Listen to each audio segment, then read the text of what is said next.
Fala galerinha, beleza? Professor Damas Azevedo aqui na área com aquele grito para começar o vídeo, logo para você acordar e saber que sim, estamos começando mais uma aula aqui no nosso canal do YouTube. Professor Damas Azevedo, você que me conhece, você não me conhece, é a mesma pessoa, não vou dar o nome porra nenhuma.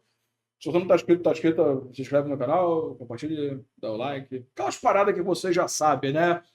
Tudo certo com você? Vamos continuar aqui o nosso trabalho de apostas de tópicos e assuntos para dentro do nosso concurso do TSE. E na real, aqui vai ser muito mais pelo menos nesse vídeo, tá? A confirmação do óbvio do que uma aposta. Por quê? Eu queria fazer, obviamente, o direito eleitoral, porque eu já falei de constitucional, já falei de um monte de coisa. Tá na hora de falar de eleitoral com você. Só que assim, eu tenho trabalhado três questõezinhas ali para a gente poder conversar, tal, porque a ideia aqui são apostas, principais pontos que eu considero que você deve revisitar um pouco antes da prova ali para ter certeza que está muito bem preparado, muito bem preparada. Mas, porém, contudo, todavia, entretanto, direito eleitoral tem bastante coisa, né? E aí eu resolvi fazer o seguinte, que eu sou uma pessoa muito boazinha, né? Convenhamos que a auréola só não está vendo porque eu estou quase aqui em cima já do vídeo. Eu vou separar isso aqui pelos tópicos que o próprio edital trouxe. Aliás, que edital manha esse também, hein? Pessoal que é técnico e analista aí básico, né? Analista judiciário, não, mas que edital manha, né? Pô, eu que sou professor de eleitoral aí há mais de 10 anos, tá? Para ser mais correto, 14, 15 anos que eu dou aula disso. Os editais normalmente são bem mais puxados. O nosso edital veio bem legal, eu gostei, ele foi bem objetivo. Eu quero saber isso e dane-se, não é o direito eleitoral inteiro, igual normalmente se faz. A Sebrasp de vez em quando acerta, né? Então eu resolvi separar aqui igual o edital faz. E nessa aula nós vamos começar pelo tópico 1, que é a Lei 4737 de 65, também conhecido como Código Eleitoral. Uma lei que serve como base para toda a estrutura eleitoral, mas que você tem que ter um baita de um cuidado, que é uma lei antiga pra cacete, e ainda, né, se contradiz em relação a várias resoluções. Então é uma lei que tem que ter um baita cuidado. Mas como o nosso edital foi bonzinho, ele trouxe apenas dois tópicos basicamente da lei. Tá? A parte de composição, órgãos da justiça eleitoral, funcionamento e competência e alistamento. Porém, o que eu fiz?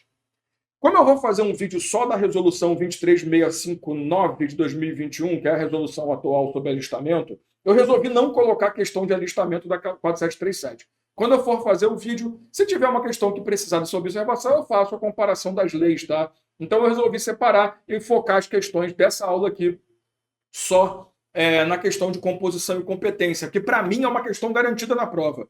Tá? Entender os órgãos da justiça eleitoral, composição e competência desses caras, para mim, é questão garantida, sabe? Não tenho dúvida que uma questão, no mínimo, vai cair disso daí, se não cair mais, porque é um assunto que a Sebrasp gosta pra caramba. Composição e competência de qualquer coisa é o amor da Sebrasp. Então, eu separei as questões aqui para a gente falar sobre isso. Pode ser? Tamo junto? Lembrando, a justiça eleitoral é uma estrutura própria. Ela não tem carreira da magistratura, então a galera vem de fora. É uma estrutura que sempre é criada através de empréstimo de servidores.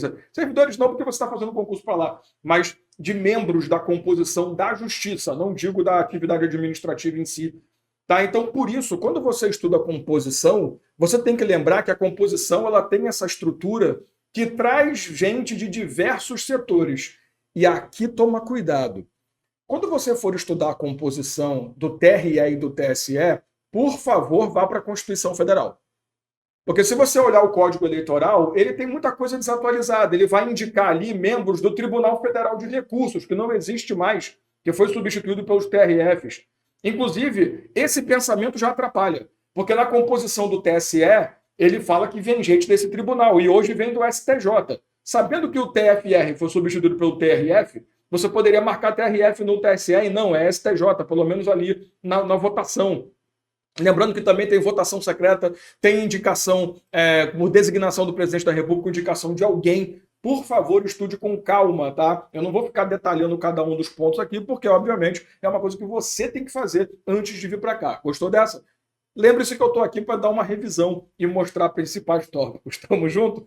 Depois dessa, você já parou de ver o vídeo, não parou? Vambora, vamos para a tela. Minhas apostas para a nossa queridíssima Lei 4737. Vamos começar já falando do mais dolorido possível, né? Julgamentos que se seguem relativos às regras que regulamentam juntas eleitorais. E aí ele fala: é atribuição das juntas eleitorais, entre outras, resolver impugnações verificadas durante os trabalhos de contagem e apuração do voto. Certíssimo, tá? Aliás, é um ponto que é sempre bom a gente destacar.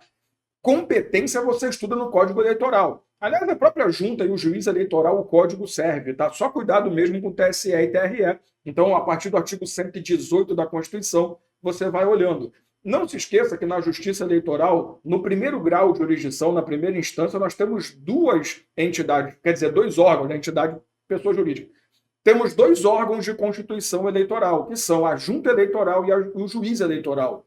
Lembrando que a Junta Eleitoral é um órgão com competência meramente administrativa, tá? É um auxílio para o juiz, é um órgão temporário, composto ali antes do início das eleições. Acabou a eleição, acabou a função, vá para casa do caramba, só o juiz que fica. Então, apesar de termos juiz, TRE e TSE, que são órgãos permanentes, a junta é um órgão temporário, formado por 3 ou 5 membros, sendo que sempre você vai ter ali o juiz eleitoral como presidente da junta. Então, o juiz e mais 2 ou o juiz e mais 4, se você quiser pensar assim, basicamente, a composição da junta. E lembrando que eu posso ter tantas juntas quanto eu tiver juízes disponíveis ali para encher o saco da galera. Mas a ideia é a seguinte, ó. A junta eleitoral, como eu falei para você, tem uma competência mais administrativa. Então, ela vai expedir diploma, ela vai apurar as eleições até 10 dias, né, do final das eleições, que hoje é rápido pra cacete, mas tudo bem. Ela é responsável pela expedição dos boletins de urna e dos boletins estabelecidos na lei, e essa competência também é dela. Tá? A competência de resolver impugnação verificada durante contagem e apuração de votos. Então, cara, são essas 4 atribuições da junta. O resto é do juiz. O que a banca faz direto? Compete ao juiz eleitoral. Porque quando ele fala aqui, ó, resolver impugnação a gente está muito acostumado a usar como um termo de contestação a algo que um juiz tem que resolver. Só que não é, né? O juiz é normalmente recurso. Impugnação normalmente é administrativa. Impugnação é edital de licitação, impugnação é edital de concurso. Então a gente tem que saber linkar as paradas, tá? Então aqui estamos falando sim de uma competência da junta. A próxima questão, julgue o item a seguir relativo à competência originária do TRE de Alagoas. Eu acho que a questão foi do TRE de Alagoas, mas tudo bem.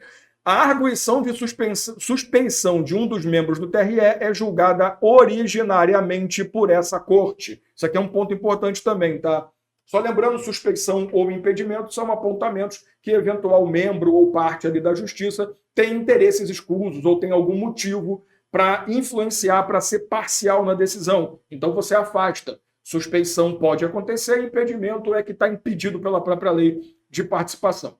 Você não precisa ficar se preocupando com isso, que não é um grande objetivo da lei, mas competência dos tribunais, né, dos órgãos colegiados, ela é dividida sempre em competência originária e recursal.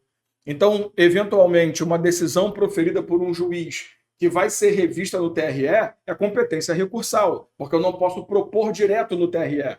Originária, não. Competência originária é que eu vou direto. E uma coisa que eu aprendi na minha vida, isso vale para administrativo, para eleitoral, para o cacete que for, quando você fala em suspeição ou impedimento de alguém, a própria entidade tem o poder de julgar. Então, sim, está certíssimo. Se você estivesse apontando para a suspeição de membros do TSE, o TSE que iria analisar, tá? E como eu estou falando do TRE, o TRE que vai analisar, tá certo, não tenha dúvida disso, é uma das primeiras competências originárias ali dos tribunais, tá?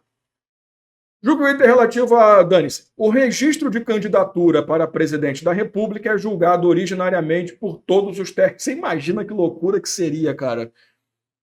Vamos pensar rapidinho. Registro de candidatura, você tem que ir até a Justiça Eleitoral e fazer o pedido para a sua candidatura ser registrada. Eu acho que explicou bem o nome, né? Imagina se o presidente da República, já que ele vai ter uma eleição nacional, tivesse que ir em cada um dos TREs para fazer o pedido de registro, ter o pedido consolidado, para no final, pela união dos seus poderes, vir... Porra, cara, claro que não, né?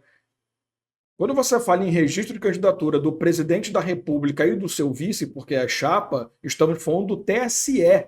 Aqui é a questão do princípio da simetria. TSE, presidente e vice. Juiz eleitoral, prefeito e vereador. TRE, o resto.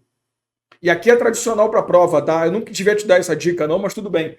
Quando você fala em deputado federal e senador federal, apesar de serem cargos de atuação federal, essas pessoas maravilhosas são escolhidas pelo Estado. Então, o registro de candidatura desses caras é no TRE, não é no TSE, não, tá? É muito comum as bancas colocarem como competência do TSE, porque você vê federal, já acha que é para o TSE resolver e não é o caso, beleza? E é isso. Não tem muito para onde fugir. Você viu que eu foquei muito em competência, que competência é o mais pesado. Composição é muito simples, pelo amor de Deus. Né? Então, você lembrar mínimo de 7 membros no TSE, e você tem 3 carinhas do STF, 2 carinhas do STJ, 2 pessoas indicadas advogado, notar, saber aquela palhaçada toda, indicada pelo STF. Você vai para o TRE também, são 7 ali agora, né? Mínimo 7, aquela palhaçada boba também. Vou parar de falar assim, desculpa. E aí você tem 2 desembargadores do TJ, 2 juízes de direito apontados pelo próprio TJ, um juiz federal apontado pelo TRF e 2 advogados ali de notável saber jurídico, conhecimento e amizade, acima de tudo, indicados pelo próprio Tribunal de Justiça. Então, assim, é importantíssimo você saber composição. Composição é mais tranquila, competência é mais complexo. Então, eu tenho certeza que uma questão de competência cai na sua prova. Estou falando sério, competência. Para mim, cai uma de composição, uma de competência, pelo menos. Tá? Mas competência não tenha dúvida que vai cair. Tamo junto? Então a gente se vê aí no próximo vídeo.